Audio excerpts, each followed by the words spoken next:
voz de los protagonistas. En Contextos. Y le damos la bienvenida en el estudio y también a nuestra comarca lagunera a Luis Martín Barraza Beltrán, es el nuevo obispo de la diócesis de Torreón. Monseñor, buenos días, gracias por acompañarnos. Buenos días, muchas gracias por esta oportunidad que me conceden. Y bueno, pues para que comparta con el auditorio, ¿quién es Luis Martín Barraza Beltrán? ¿Cuáles son sus antecedentes y cómo llega a ocupar a ser el cuarto obispo en la diócesis de Torreón? Sí, pues yo soy originario de la arquidiócesis de Chihuahua, pertenecía al clero de Chihuahua, estaba en el seminario arquidiocesano, era el rector los últimos 4 años, tenía ya 7 años ahí en el seminario, empecé en el servicio de la dimensión espiritual. Y soy presbítero desde hace 29 años, por 20 años fui vicario, párroco en diferentes parroquias y estos últimos años pues ahí al servicio de la formación sacerdotal. Y el 9 de septiembre pues a través del nuncio apostólico, el Papa Francisco, pues me ha invitado a ser el obispo aquí de la diócesis de Torreón, ¿verdad? Una encomienda que me sobrepasa, que me ha tomado de sorpresa, pero pues como dije allí, ¿verdad? Si la iglesia cree que yo puedo servir en esto, yo ya le entregué mis derechos a Dios, a la iglesia, y para donde ella me destine, pues ahí yo tengo que estar a su servicio. ¿Y cómo observa usted la diócesis de Torreón y cuáles serían sus planes y proyectos pastorales para la laguna de Coahuila? Sí, la diócesis de Torreón desde hace tiempo ha hecho una opción por una pastoral planificada, organizada, así que hay estructuras pues pastorales, ¿no?, desde hace tiempo y que ya está trabajando. Yo siempre he dicho, aquí hay iglesia, ¿verdad?, hay misión, hay creatividad pues evangelizadora. Será yo de mi parte en esta primera etapa es incorporarme al caminar de la diócesis pues para ir conociendo, porque pues es de oídas mucho de lo que sé de la diócesis, aunque ha habido mucha relación, diócesis de Chihuahua, diócesis de Torreón, allá por los años 70, 80, pues de todas maneras se necesita tocar con mano un poquito la vida, la realidad más de la diócesis. Claro. Ahora, hay una clara diferencia, incluso hasta podría decirse extrema, en la diócesis de Saltillo y la diócesis de Torreón, hasta con José Guadalupe Galván Galindo, con actitudes muy disímbolas de los dos, ¿sí? Fray Raúl Vera, pues con una actitud muy contestataria hacia el gobierno, incluso de desafío, y con una que algunos calificaban de demasiada cercanía de José Guadalupe Galván Galindo con el gobierno. ¿Cuál será su actitud como obispo de Torreón? Bien, pues aquí de la iglesia nos enseña, ¿verdad?, que el orden temporal, el orden político, pues tiene su autonomía en relación al orden espiritual, podemos decir así, al orden, pues, el caminar de la iglesia, lo cual no significa, pues, un divorcio, como a veces se quiere deducir del Evangelio, donde dice Jesús: al César lo que es del César y a Dios lo que es de Dios. Sí, son dos órdenes independientes, pero la fe pues tiene que iluminar, tiene que decir una palabra en todos los temas de la sociedad, en lo político, en lo económico. No quiere decir pues que al decir la autonomía de los dos órdenes, pues la iglesia se tenga que guardar en la sacristía, como a veces, ¿verdad?, se dice cuando la iglesia da una iluminación, una orientación en el terreno social, económico, político, se está metiendo en política. es su misión, ¿verdad? La conciencia. Y en la conciencia, pues ahí pasan todos los temas, ¿verdad?, decisivos para la convivencia social. Así que mi postura tendrá que ser de diálogo, de acercamiento a todos los actores sociales, a todos los que administran, trabajan por el bien común, pero lo que va a normar, lo que va a dar la medida de este acercamiento, además de estos principios de la Iglesia, será lo que necesita nuestra sociedad. Ahora sí que, como dice el dicho, no, ni tanto que queme al santo, ni tanto que no lo alumbre. Exactamente, lo ha dicho usted muy bien. Pero eso que marca la pauta, el mejor servicio a la sociedad. ¿Cuánto necesita el bien común de la sociedad? Que nos acerquemos los actores sociales, pues nos acercamos. Y la distancia requerida también. Señor obispo, yo tengo una pregunta para usted que tiene que ver con un diagnóstico. Yo sé que es muy pronto, sí, porque recién ha llegado a Torreón, pero ¿cuáles serían las situaciones más críticas que tendría que enfrentar la Iglesia Católica, por lo menos en lo que tiene que ver con la diócesis de Torreón? Porque hay dos situaciones que me parece que son importantes desde el punto de vista religioso. Uno es, las iglesias están llenas de mucha gente mayor, y dónde están los jóvenes. Y la otra es las vocaciones sacerdotales, siendo nosotros sede de un seminario, ¿no? Entonces, no sé ustedes cómo lo vislumbren y qué acciones a seguir tengan planteadas. Sí, ha dicho usted bien, el asunto de los jóvenes es una preocupación de la Iglesia. El nuncio, ¿verdad?, cada vez que he hablado con él, que a veces tomamos una postura muy triunfalista en nuestro país de que el 80% más, ¿verdad?, somos católicos, pero dice ese catolicismo, pues la estadística está en los mayores de edad, porque los jóvenes pues están en otra sintonía, a veces ya no se entusiasman tanto con las cuestiones religiosas. Entonces, por eso pues la Iglesia tiene ahorita convocado a el año de los jóvenes, la fe, el discernimiento vocacional, por lo cual yo también el día de ayer que supe que tenían su peregrinación los jóvenes junto con las religiosas, pues yo quise incorporarme, ¿verdad?, para mandarle ese mensaje a los jóvenes. Pues serán un grupo, ¿verdad?, serán una parte muy importante en la planeación del caminar de nuestra diócesis. Entonces sí, los jóvenes, ¿verdad? Y en cuanto a lo vocacional, pues es cierto, también es un problema, porque eso es reflejo de la fuerza del Evangelio, de la fuerza de la fe, ¿verdad? Con todo y que tengamos quizá una fe muy de devoción, muy de religiosidad popular, por ejemplo, lo vamos a poder ver en estos días, ¿verdad?, los novenarios de la Virgen de Guadalupe, en todo el país, no nada más aquí en Torreón, pues se desborda, ¿verdad? Pero sin embargo, a la hora de la proyección de esa fe en pues la convivencia social, ¿verdad?, en la justicia, en la solidaridad, en la participación, en el interés por el bien común, pues ahí no alcanza la fe. Entonces ese es un gran reto, ¿verdad?, cómo hacer que la fe pues toque, ¿verdad?, el corazón del hombre y se traduzca en un estilo de vida pues más fraterno, ¿verdad?, más solidario.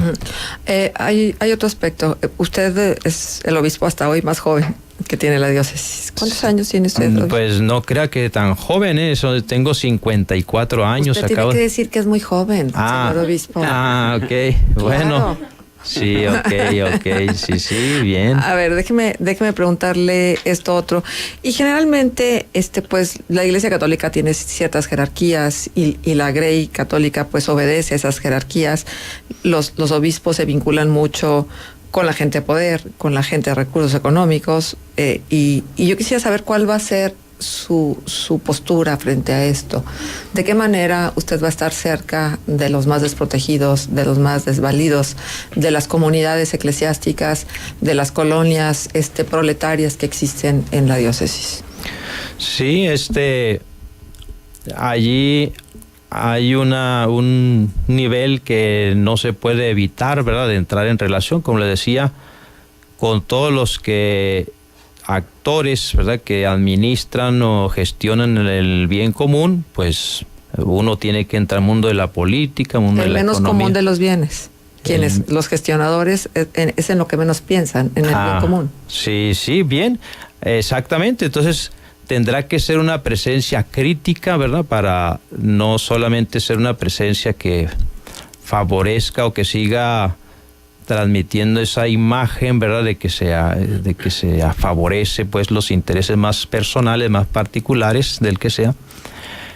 Lo que sí me queda claro es que me tendré que dedicar más a lo específicamente al interior de la iglesia, ¿verdad?, acercándome a las parroquias, acercándome a las comunidades, que está hecha, ¿verdad?, de nuestra gente sencilla. Entonces creo que tratando de organizar la misión que nos corresponde, de darles lo que tienen derecho la gente a recibir de nosotros, ¿verdad?, que es el Evangelio, que son los sacramentos, ¿verdad?, que es una conducción que los ayude a encontrarse, a unirse, a reconocer su dignidad de seres humanos.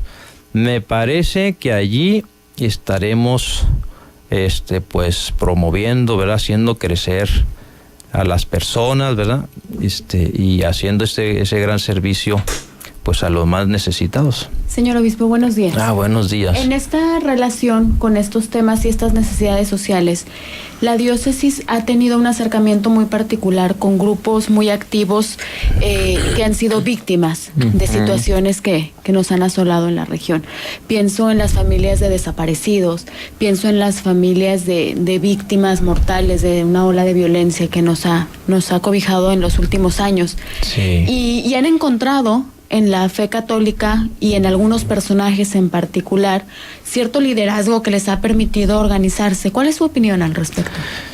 Pues allí ese tema, ¿verdad?, es algo que nos duele, que siempre le ha preocupado pues a la iglesia, porque yo también vengo de una diócesis, Chihuahua, ¿verdad?, muy lastimada, muy herida por la violencia, y que pues ha tratado de hacerse presente, ¿verdad?, de estar con las familias. Quizá es una presencia muy humilde, ¿verdad?, muy modesta, pero la cercanía, la oración, la invitación a ser integrados, ¿verdad?, a darles cobijo en las comunidades cristianas, apoyo de alguna manera. Aquí yo sé que hay esos grupos, ¿verdad?, en el mismo seminario. Es una parte de la pastoral que se tiene, el poder ir junto a estar cerca pues de las familias. Fíjese que todos estos temas de tocar la carne, como dice el Papa Francisco, de los que más sufren, me parece que ahí se está jugando la iglesia su futuro, ¿verdad?, se está jugando su credibilidad. O sea que mucha de la incredulidad o del enfriamiento que puede existir ahorita hacia la fe viene, es cierto, quizá de los ataques o de las ideologías, lo que sea, pero también puede ser que no se sienta, ¿verdad?, la iglesia tan cercana, que no se sienta tan solidaria, que está pues tratando de ponerse los zapatos, ¿verdad?, de la gente, de que más sufre, y es por donde ha despachado y ha empujado el Papa Francisco, ¿verdad?, la iglesia, decir iglesia en salida, iglesia hospital de campaña. Pues no está diciendo más que, oiga, el mundo no es ateo de Dios, ¿verdad?, el mundo es ateo de actitudes a lo mejor no muy cristianas, ¿verdad?, no muy evangélicas. De los signos, el evangelio no está hecho más que de los ciegos ven, los cojos andan, los leprosos quedan limpios. Se anuncia el evangelio a todas las gentes. Está hecho sobre un crucificado, ¿verdad? La fe original, ¿verdad?, auténtica, está construida sobre un crucificado, sobre un pesebre, ¿verdad?, sobre uno que nació despojado, ahí nos vamos preparando, ¿verdad?, para celebrar la Navidad, que a veces no es una fiesta de la solidaridad de Dios, ¿verdad? Sino a veces es la fiesta de la insolidaridad, del derroche, del lucro, no sé. Entonces, bueno, hay que volver, ¿verdad?, a nuestras fuentes, hay que volver a nuestras raíces.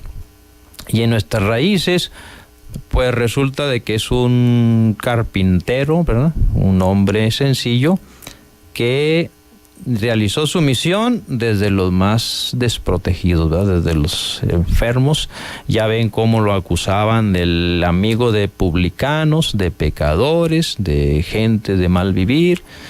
Entonces, bueno, volver a esa fuente, a esa raíz del Evangelio. Me parece pues que pasa la credibilidad de la iglesia, en vez de andar, Papa dice, no ser autorreferenciales, no andar defendiendo pues las estructuras, ¿verdad?, la institucionalidad, no andar diciendo, somos la iglesia verdadera y la más antigua y la más influyente.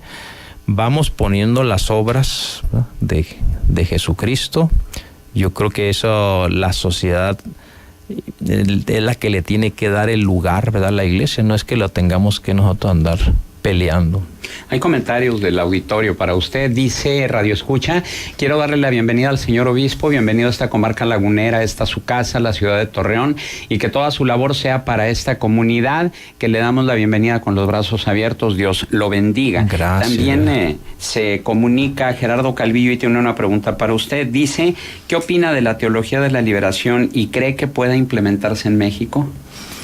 Sí, la teología de la liberación, ¿verdad?, que ha pues tratado de decir la salvación que ha traído Jesucristo, pues se tiene que ver reflejado en la liberación, en la transformación de las condiciones de vida del ser humano, que no se puede hablar del Dios Padre, del Dios bueno, de una salvación eterna, sin una cambio de las condiciones de vida concreta. Me parece que en esto, en cuanto a la teología de la liberación, significa o coincide con toda la proyección social, ¿verdad?, de la iglesia. Pues ¿verdad?, yo creo que el Papa Francisco es una prueba de cómo sin adoptar, porque quizá no encaja en toda la estructura, ¿verdad?, en toda la doctrina de la teología de la liberación, pero en el Evangelio, o sea, adoptando el Evangelio, creo que el Evangelio por sí mismo da para que se pueda lograr, ¿verdad?, una promoción humana integral, ¿no? O sea, dándole el pan de la palabra a la gente, el Evangelio, se va provocando, ¿verdad?, esa concientización de que se debe de buscar que todos tengamos unas condiciones de vida dignas. Tal cual, pues, la teología de la liberación quizá no se establezca como... Ahora hay que ver, hay muchas corrientes de teología de la liberación, pero una teología de la liberación, pues, que coincida con el Evangelio, que esté enraizada en el Evangelio, pues creo que es posible. También Radio Escucha dice, ojalá le pudieran preguntar al obispo sobre el Instituto del Prado al que pertenece. Sí, bueno, es una espiritualidad que surgió a finales del siglo XIX, un sacerdote francés. Es muy modesta esta espiritualidad porque pues es una obra que consistió en juntar niños, hijos de obreros, en Lyon, en las periferias de Lyon, para alfabetizarlos, para educarlos, porque están haciendo el mundo obrero, están las fábricas en las ciudades, pero sin todas las servicio social o toda la atención social, pues, que ahora hay, ¿verdad?, de horas de trabajo, de que los niños no trabajen. Entonces los niños a la deriva allí. Y él, en un salón de baile que existía ahí, ya abandonado, empieza a meter a los niños Y mientras los da doctrina, les enseña a leer y a escribir y les da un poco de comida, de cobijo. Les digo que es muy modesta, pero queda muy significativa porque es cuando nace el mundo obrero y la iglesia en aquel tiempo, bueno, pues todavía no tenía la conciencia que adquirió ahora con el Concilio Vaticano II, que la iglesia debería de estar en medio de la vida de las gentes. Incluso se acusa ahí un poquito, se cuestiona que la iglesia ahí perdió un poquito de contacto con el mundo obrero. Y bueno, pues así este sacerdote dijo, bueno, para que no es nada más una intuición para él, sino y trató de formar sacerdotes para que se dedicaran, ¿verdad?, a la evangelización. Él llama de los pobres. Entonces es un carisma místico apostólico que busca mucho identificarse con Jesucristo y evangelizar a los pobres. Bien, Monseñor Luis Martín Barraza Beltrán, nuevo obispo de la diócesis de Torreón, nuestro agradecimiento por su presencia aquí en Contextos. Muy amables, muchas gracias. Dios los bendiga a todos. Sí. Gracias. Gracias.